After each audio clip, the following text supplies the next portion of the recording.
What is going on, Locks Mob, and welcome to the first ever installment of Addy's NHL Breakdown. Look, we heard y'all. Ever since we started making NFL and NBA content on our YouTube channel, you guys have just been blowing up our DMs, blowing up our tweets, our mentions, asking us about when you guys can start producing NHL content. So the answer to all those questions, all those inquiries is today. But before we get into all of that, for those of you who don't know me, my name is Addy. I am from LocksDFS.com, where we provide optimized lineups for every sport you can think of: NFL, NBA, NHL, college basketball, college football, soccer, golf, everything really, sports bets. We have it all. This is our website right here. It's LocksDFS.com. It's just a Weebly website right now. It's nothing too crazy. We're in the process of creating our new sort of more professional looking website, so bear with us while we get that situated. But this is where you can sort of access our shop, get our passes.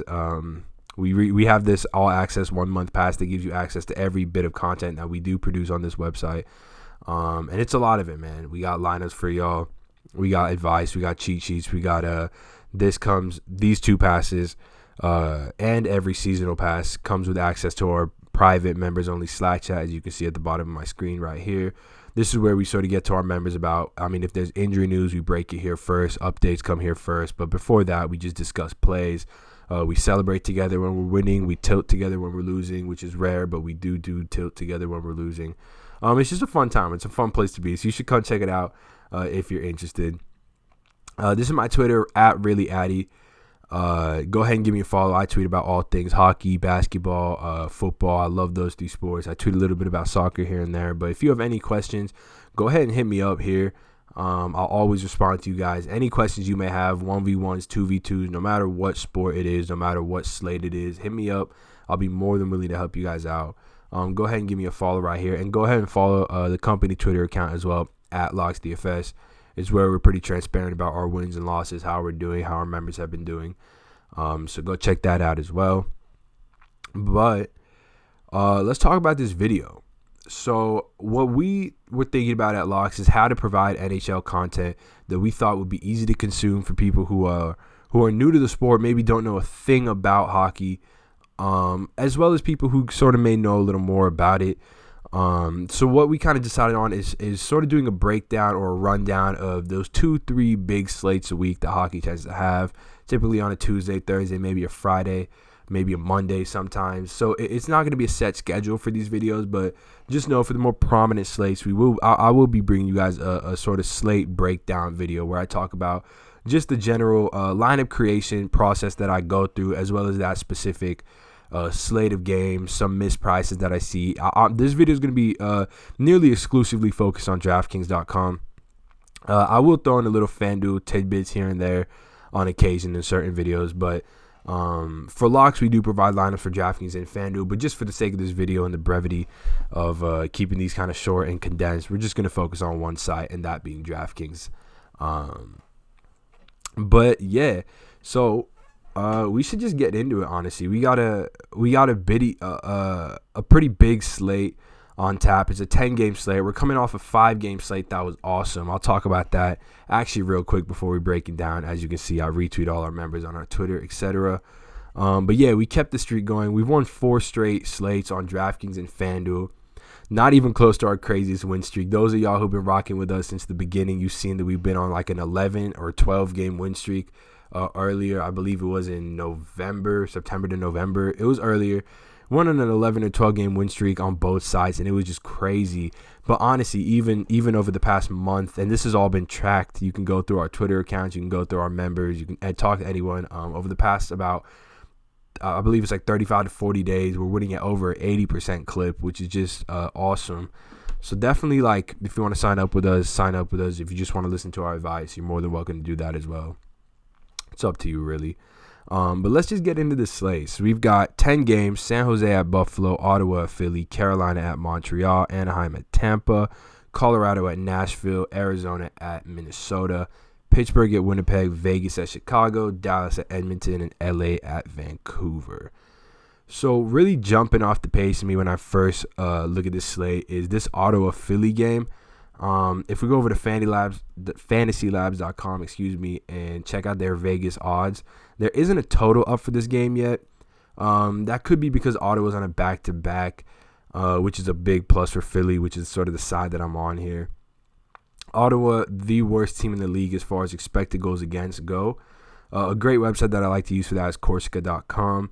It loads a little funky, as you see. If you don't use it for like 2-3 minutes at a time and leave it static, you always got to refresh the page. But that's just sort of how the hockey DFS landscape goes. It's not the biggest sport, so a few things are a little rough around the edges, but we make it work. But as you can go here to Corsica.com, filtered by expected goals against, we see Ottawa is leading the league or bottom of the league as far as expected goals against goes. So that instantly puts Philadelphia on our radar. If we go over here to shots against per game, this is just on ESPN.com. We see Ottawa leads the league in shots attempts per game, or shots allowed per game, I should say. My apologies. At 38.6, that's 3 more than the next team at Anaheim. So they allow a ton of shots, and it's reflected in their penalty kill. I mean, if we go to their penalty kill as well, they rank in the very bottom as far as penalty kill percentage. Right above them barely is Philly. These two teams are significantly worse than the rest of the teams as far as their penalty kill percentage goes. League average tends to be around 80%, right around here. So these teams, horrible on the penalty kills. They're definitely interested in the power play for both of these teams. If we go over here to like leftwinglock.com, there's a lot of websites you guys can use for checking out lines. Left Wing Lock is good. Daily Faceoff is good. But I do suggest that you just go through the beat writers as well. Obviously, if you don't have the time to do that, that's why y'all pay us to do it for you. That's what I do. But these are a good site if you're just trying to get a feel for the lines. But really, it is on the player to do their due diligence and make sure that these are checked. But these guys do a good job, so we'll just use them for the sake of this video. We'll go ahead and load up this Philadelphia power play. We got Claude Giroux, Sean Couturier, Jakob Voracek, James Van Riemsdyk, and Shane Gostisbehere. On DraftKings, I'm interested in this price on Sean Couturier at the center position. $5,900 is very cheap for a two-way center like him who plays on both the power play, 5v5 obviously, and on the penalty kill. A lot of upside to be had at that. He skates typically 20 to 22 minutes a game, which is really good for an offensive player that's not for an offensive player as opposed to a defenseman who they tend to skate more. Couturier, I really like the price on him, as well as a few of his line mates. He skates on the same line as Claude Giroux and Travis Konechny. Travis Konechny priced at $5,500. That's a good price for him, but I really like this price on Claude Giroux as well at $6,600. Probably as of now my top line, and it's fairly affordable. I expect this Philly team total to open up at a pretty generous amount, like 3.7.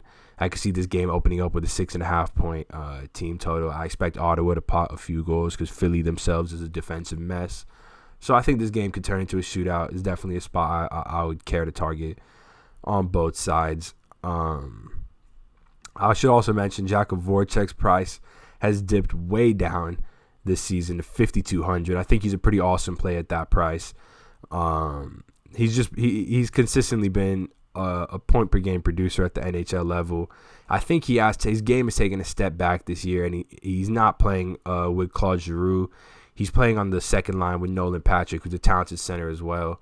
And I do like the way the second line has been playing for Philly. So I think Jakob Voracek's in play. And as well, you're getting exposure to that Philly power play 1, which is, like I talked about, a spot that I'm interested in. Another spot here is Tampa Bay versus Anaheim. Anaheim, one of the worst teams in the league as well in expected goals against. They're second from the bottom. I do expect Anaheim to improve as the season goes on. However, not right now. They are missing 2 of their best defenders in Cam Fowler and Hampus Lindholm. So they were getting railed earlier when they didn't have Ryan Getzlaf for a period of time, as well as Ryan Kessler for a period of time, 2 of their most important centers, which obviously hurt them defensively as well. Those 2 guys are now back, but they're missing 2 of their key defensemen. We'll get into what this kind of does for their fantasy or for the rest of the team's fantasy prospects in a little bit, but I do like Tampa Bay just to roll them in this matchup. I think we have they did split up that Kucherov-Stamkos line. Anytime those two guys are playing together, they form one of the more dominant lines in hockey. But it does make Tampa a fairly one-line team. So their coach has split them up. We now have Stamkos skating with Yanni Gourde and JT Miller, and Kucherov being paired with Tyler Johnson and Braden Point. With that being said, I mean, the price on Steven Stamkos is crazy at $5.7K. We saw him priced down here earlier to start the season. It's just too cheap. There's really not much else to say about it. It's just too cheap. This is a guy who tends, I mean, he typically, his ceiling is around 7,200, but he typically settles into like the 6,600 range. So you're getting a full 1,000 discount on him in an awesome matchup. And I think Tampa Bay smashes. He's obviously still on that power play one. It's a lethal power play. So I think starting sort of your center position with Stamkos, Couturier is probably the way that I'm going to go about this slate. But obviously, I don't know that for a fact, and my members will be the one who sees eventually where we ended up on. But I do think that's a good place to start with Couturier and Stamkos. Not too much else I'm really interested in here. I'm sort of avoiding this whole. I mean, these LA Kings centers have been tempting for the past for a while now. Anze Kopitar's price has gone up around 5,500, but they were in both around 5K. Jeff Carter, 4,600. I'm always going to side with Jeff Carter over Anze Kopitar just because Jeff Carter tends to be more of a high-rate shooter. But Vancouver is getting back Alexander Edler, which will make them a slightly better defensive team. He's one of their key defensemen. I mean, to their top defenseman, obviously, as well as one of the league's premier shot blockers. So sort of a void on that game for me. It's shaping up like a gross sort of low-scoring game. Another spot that a lot of people are going to be on is Winnipeg here at home versus Pittsburgh. That has just been very generous to opposing offenses this entire season. They play a very fantasy-friendly brand of hockey, so I think this is another game that we could see definitely shoot out. Tampa Bay, I should just mention, 3.7 team total. That's the highest on the slate so far. I think Philly might rival that, but for now, Tampa Bay. But Winnipeg's not too far behind, coming in at 3.6. This game has a 6.5 over-under. And I think it'll probably hit that amount. Both these teams, very prolific offenses. Winnipeg's a pretty good defense, but Pittsburgh, especially Pittsburgh on the road, is a team that's just ripe for the picking for other offenses. So I'm really interested in this price on Blake Wheeler over here at 6.4K. Patrick Laine has just been a man possessed the past few weeks. Actually, I should say the past week. We sort of got him when he started. We got him in this game right here, which is sort of the start of his hot streak when he had that hat trick versus Vancouver. And since then, we've ridden him a little bit, but we missed out on this 5-goal game, as I think most people did in what was perceived as a tough matchup versus St. Louis. But he did have that 5-goal game on 5 shots. I mean, awesome. I mean, the kid's a stud. I mean, he's got arguably the most lethal shot in the league right next to Alexander Ovechkin. You're probably looking at the Ovechkin of this next generation. So he's awesome. He is priced up at 7,900 though, for a guy that honestly doesn't skate he doesn't always push like 20, 22 minutes like you'll see Blake Wheeler push on a regular basis. He always skates above 20 minutes. Patrick Laine tends to be in like the 16 to 18 range, and Blake Wheeler is actually a similar rate shooter. He doesn't have as lethal of a shot, obviously, but he's a quality player. He's been a point per game player in the league for a long time, and getting him at 6,400 is a super good price point. He skates on the same line as Nikolaj Ehlers and Mark Scheifele, which is Winnipeg's top line, so they will be able to match themselves up since they are the home team against the depth lines of Pittsburgh. I think that puts Ehlers in play as well. His price is awesome at 4,500. I believe he's the 4th highest rate shooter on Winnipeg. So that's an interesting spot for me as well, just getting a full exposure to Winnipeg because I really do love them in this matchup. Kyle Connor's price has come up a bit. So I'm not going to be on him too much. I think if I'm looking at Winnipeg, it's going to be between Blake Wheeler, Nikolaj Ehlers, sort of that first line. Maybe Mark Scheifele, although I think I'm set on some lower range centers like I talked about. But yeah, I like both those options. This Vegas-Chicago game is interesting as well. Vegas, one of the top 3 teams in the league in Corsi for percentage, meaning they do drive a lot of the puck play. They take control of the puck more at home, but less on the road. But Chicago is a very generous fantasy team. And the main thing with Vegas is the price on some of these guys. I mean, William Karlsson, last year he was sort of, during Vegas' sort of a magical inaugural season, he was like a 7.5K player for that year. It was crazy, but he was shooting the puck at like a 25% clip. That wasn't sustainable. He was a prime candidate for a letdown season. And he's not having a letdown season, but he, as you can see with his moderate price point, I think this is a fair price point for William Karlsson. He plays on a really good top line in Vegas. I'll go ahead and show y'all. He plays on a, I hate having to keep moving this, but I'll keep doing it. He plays on a talented Vegas line. This is their power play. But at even strength, he plays with Jonathan Marchessault and Riley Smith. One of the more dominant lines in the league last year. A lot of their Corsi for percentages are fairly similar this year. It's still a dominant line. They'll probably be matched up against the Taves line, just because Chicago tends to match the Taves line with the opposing team's top line. And that Jonathan Taves, Patrick Kane line is obviously a dominant line. So they do step into a tough matchup, but I think it'll just be a generous game in general as far as offensive opportunities go.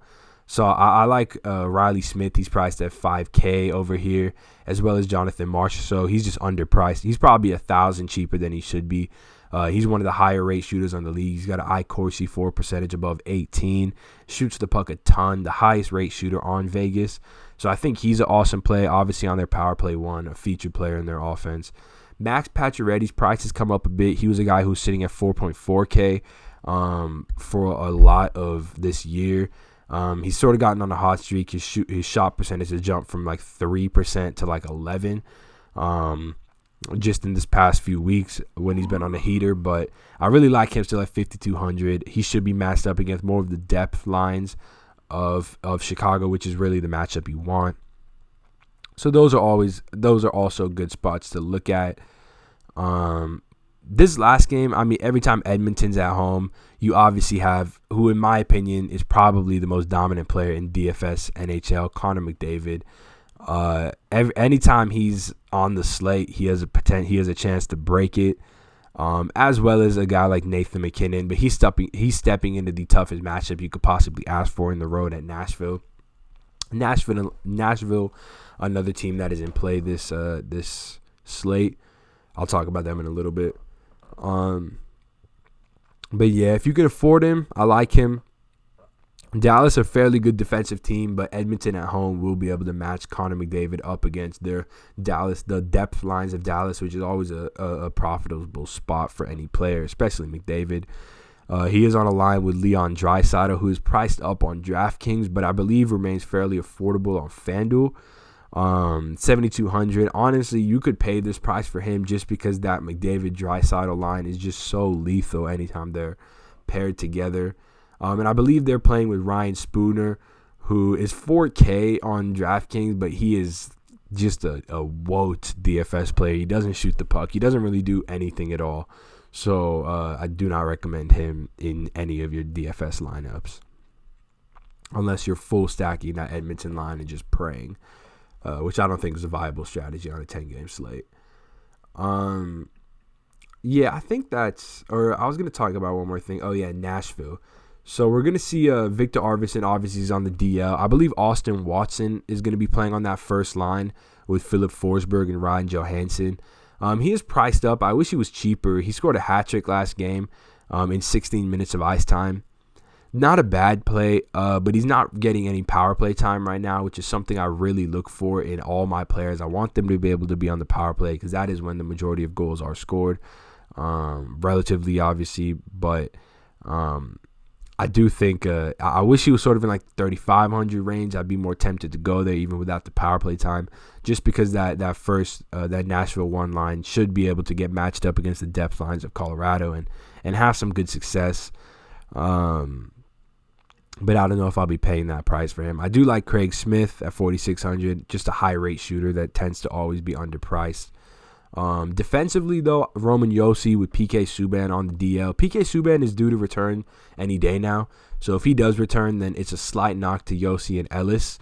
I think for the price, I actually prefer Ryan Ellis. On the same power play as Roman Josi. Matthias Ekholm actually takes PK Subban's role, but he's not a guy I'm overly interested in most of the time. Ryan Ellis, a guy with quality block shot and shot on goal upside, as you can see through his game logs. And he sees a pretty noticeable bump anytime PK Subban doesn't play. So he's a guy I'm interested in, and he's got a fairly fair price on defense as well. Let's see. Another spot people might go to, Carolina. I mean, I'm not going to talk about this many teams in general, but it's a big slate. I'll break a few down. Carolina leads the league in Corsi for percentage, the most dominant puck possession team in the league, but it's never really translated to goals with them. It's been like that for years now, honestly. But Dougie Hamilton, anytime Dougie Hamilton is playing over like 20 minutes a game, because they use Dougie Hamilton wrong. Like down here, they play him 19, 18. But anytime he's going to see anywhere from 20 to, I'll say 21 to 24, 23 minutes a game, Dougie Hamilton's almost a lock. He's one of the highest rate shooters in the league, players alone, let alone defensemen. He leads Carolina in iCorsi for percentage. I think it's above 18, and he's starting to see the minutes he deserves. So love rolling with Dougie Hamilton if you can afford him at defense as well.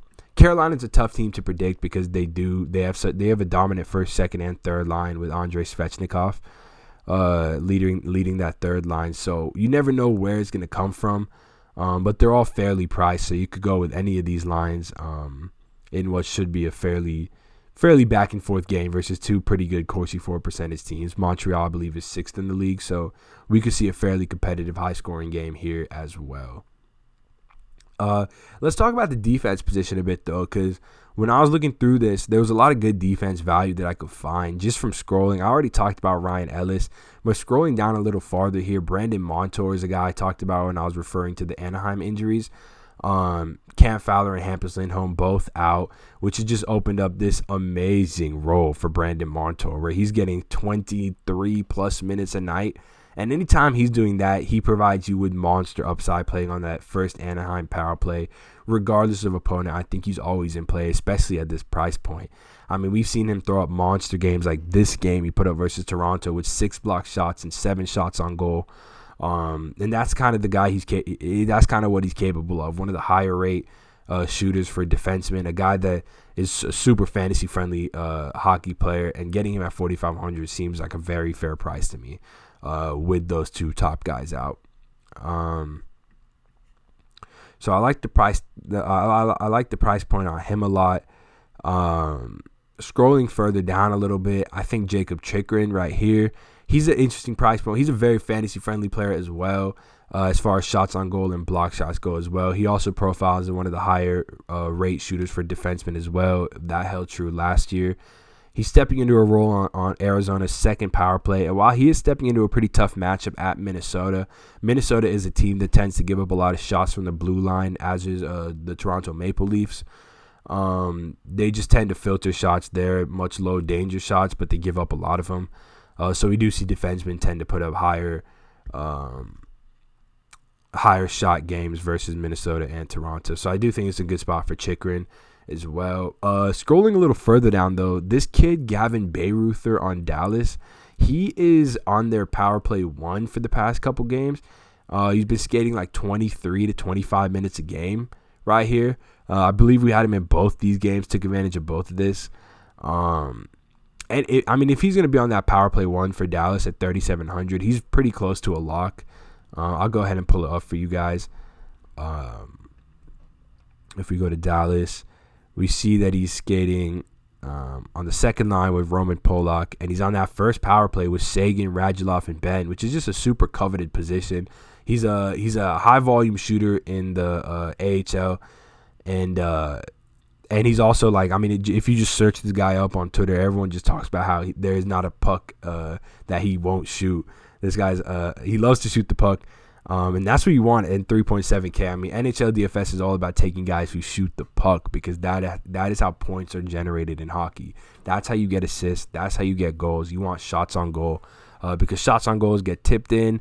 Those counts as assists. Shots on goals get redirected and put back in. So you want the guys who are going to put the puck on the net or in the vicinity. So Gavin Bayreuther, I believe he's already 4th on Dallas in iCorsi4 percentage. He's only been with them for about a few games.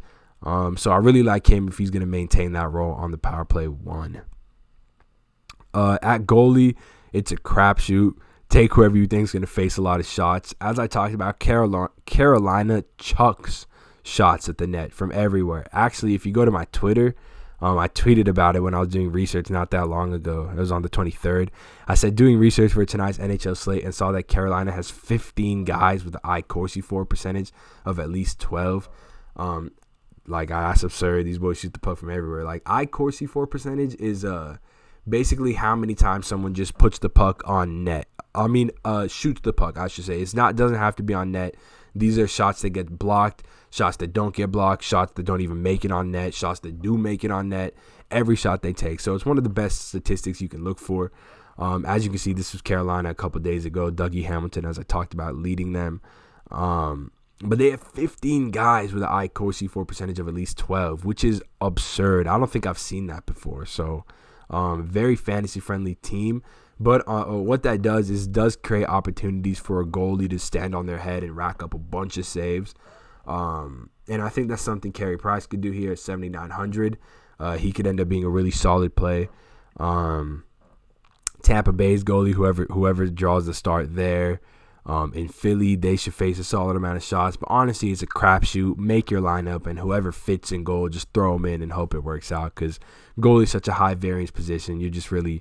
You're really hoping to get a couple saves and ideally the win. So go with your own call there and see what happens. Or you can sign up at locksdfs.com and go with what I side with. So with that all being said, man, I really appreciate you guys checking out this video. As always, we are running a giveaway that we do every week. Go ahead and leave a comment on this video and like this video. Your comment can be anything, something you enjoyed about this video, something you'd like to see in future videos. Maybe your favorite hockey play for today, maybe your favorite hockey player of all time. I don't care. Comment something positive.